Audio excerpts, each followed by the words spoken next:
Deep in the shallow, contested waters of the Persian Gulf sits a geopolitical anomaly that defies the conventional logic of modern warfare. Kharg Island, a barren outcrop of limestone and coral covering barely a third of the landmass of Manhattan, has endured 3 massive waves of US air bombardments across 4 months.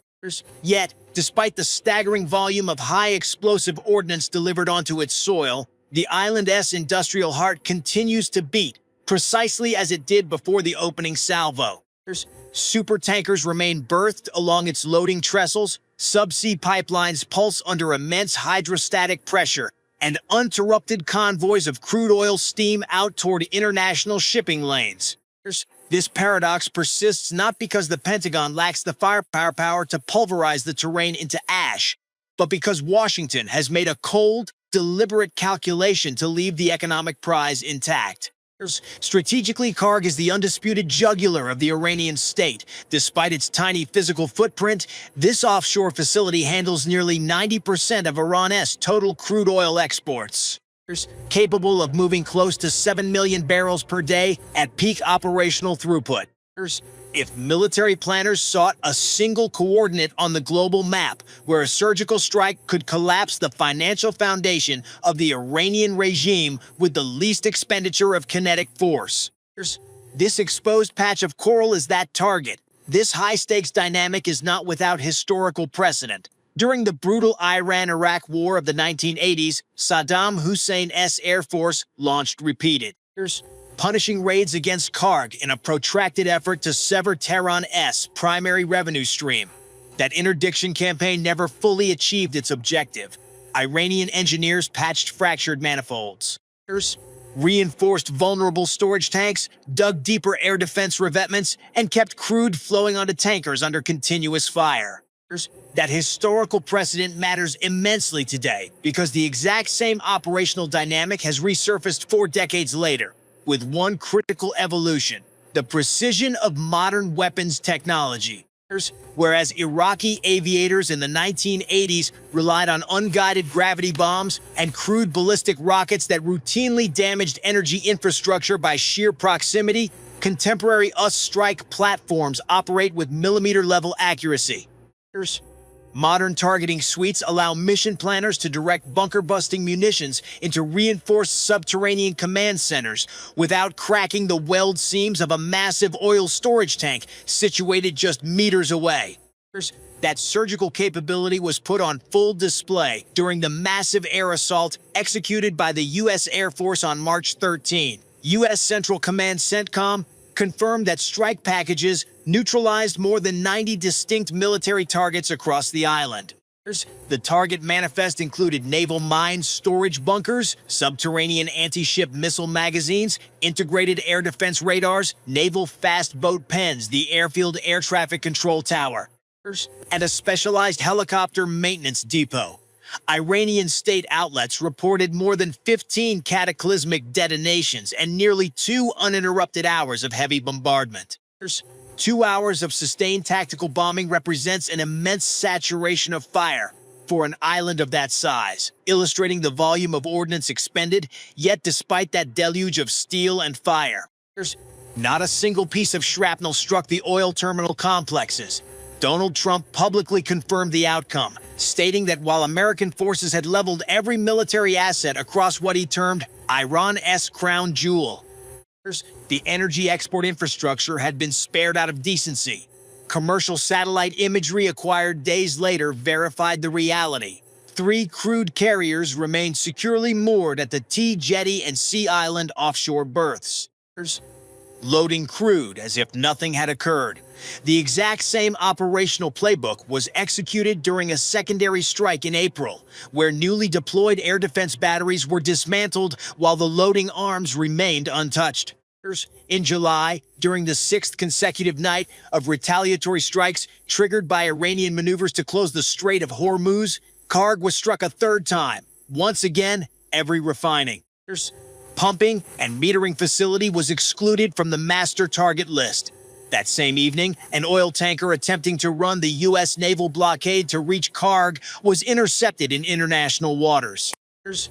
Rather than sinking the vessel, An AGM-114 Hellfire missile was deployed to strike its propulsion assembly, disabling its rudder and screws while avoiding hull breach and preventing crew casualties. It was a textbook demonstration of calibrated military restraint extended directly into maritime interdiction, according to figures compiled by Reuters. This campaign represents the fifth distinct wave of US operations against Iranian installations since the collapse of regional ceasefires. These escalating tensions drove benchmark crude prices up by more than 30%. Unwinding months of market stability. 3 separate air campaigns over 4 months reveal an unmistakable operational doctrine. Dismantle the military apparatus while deliberately shielding the economic infrastructure. This is not hesitance, it is macro-level economic calculation. Sinking Kharg deep-water terminals would instantaneously excise millions of barrels from the daily global energy balance, with crude already trading near 80 per barrel. And the International Energy Agency (EA) warning of the most severe supply shock in recorded history, destroying Kharg would not merely punish Tehran. It would ignite an inflationary spiral across global supply chains, dramatically raising retail fuel prices at filling stations across Europe, Asia, and domestic American markets. Kharg is an economic weapon that Washington prefers to keep holstered rather than discharged. Not all strategic voices agree with this measured restraint. Israeli political figures, notably Yair Lapid, have repeatedly argued for a far more aggressive posture, asserting that only the total physical annihilation of Kharg's export facilities can break the financial resilience of the Iranian regime. This maximalist perspective, however, runs counter to the calculated containment doctrine practiced by US forces on the ground. Concurrently, a far more daring contingency plan has circulated through defense circles. Reporting from CNN indicates that military planners have evaluated options for an amphibious assault to seize and occupy Kharg Island using ground forces, intending to use the territory as decisive leverage to force Iranian concessions over navigation rights in the Strait of Hormuz. 2 Marine expeditionary units alongside elements of the 82nd Airborne Division have maintained an active staging posture within the theater. A retired admiral and former CENTCOM advisor noted that securing the island's terrestrial footprint would be a matter of hours due to its constrained geography and relatively light garrison. Seizing the island, however, is a simple tactical task compared to the strategic nightmare of holding it. Kharg lies entirely within the engagement envelopes of Iranian shore-based anti-ship cruise missiles, ballistic launchers, and loitering munitions stationed along the mainland coast. Over recent weeks, Iranian forces have integrated man-portable air defense systems manpads throughout the area. Former senior NATO commanders have voiced deep reservations regarding an amphibious occupation, warning that the adversary remains both cunning and operationally ruthless. Furthermore, intelligence assessments suggest that if Iran were to permanently lose control of the island, its most logical course of action would be to scuttle the entire facility via scorched earth sabotage. Neighboring Gulf states have also lobbied against an amphibious takeover, fearful that Iranian retaliation would spread directly to their own processing facilities and offshore platforms. The current situation is straightforward.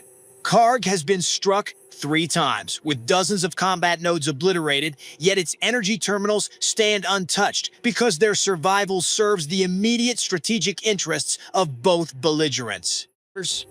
Washington has demonstrated the precision required to strip away the regime's defensive shield while preserving the underlying economic asset, maintaining control over the tempo of the conflict without triggering a worldwide energy crisis.